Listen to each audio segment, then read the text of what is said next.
আজকে আমার কাছে আছে 20 টাকা, আর 20 টাকা দিয়ে আমি 5টি খাবার খাবো। ইয়েস, তার জন্য হাঁটতে হাঁটতে চলে আসলাম দোকানে। তারপর দোকানে এসে 5 টাকা দামের একটি কেক নিয়ে নিলাম। তো কেক কেনার পরে আর আমার কাছে আছে 15 টাকা, আর 5 টাকা দিয়ে একটি কেক কিনে নিলাম। তোমরা তো প্রতি ব্লগেই দেখে থাকো যে আমরা এই কেকটি খেয়ে থাকি, আর এই কেকটি নিয়ে আমাদের কিছু বলার নেই। তারপর দোকানে এসে 5 টাকা দামের কিছু খুঁজতেছিলাম, তারপর ত্রিভুজ জাতীয় মিষ্টি জাতীয় একটা কিছু নিয়ে নিলাম। আর এখন আছে আমার কাছে 10 টাকা। তো এখন একটা কামড় দিয়ে দিলাম, আর কামড় দিয়ে দেখি এটা মিষ্টি জাতীয় একটা কিছু। আর আজকের ওয়েদারটি অনেক সুন্দর ছিল। তো এখন আমি চিন্তা করতেছিলাম যে আর 10 টাকা দিয়ে কিভাবে 3টি খাবার খাবো। তো তোমরা দেখে নাও, আমার কাছে আছে আর 10 টাকা।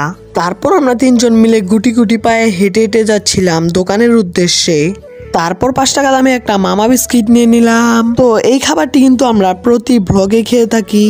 তারপর এটা হচ্ছে আমাদের 3 নাম্বার খাবার। এটা খেয়ে আমাদের 3 নাম্বার খাবার কমপ্লিট করলাম।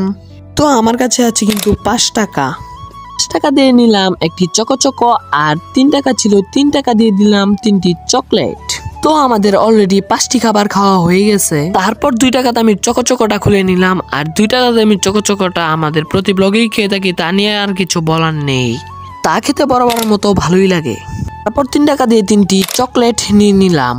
তো এই চকলেটগুলো 1 টাকা করে আমিও আমার মুখে দিয়ে দিলাম।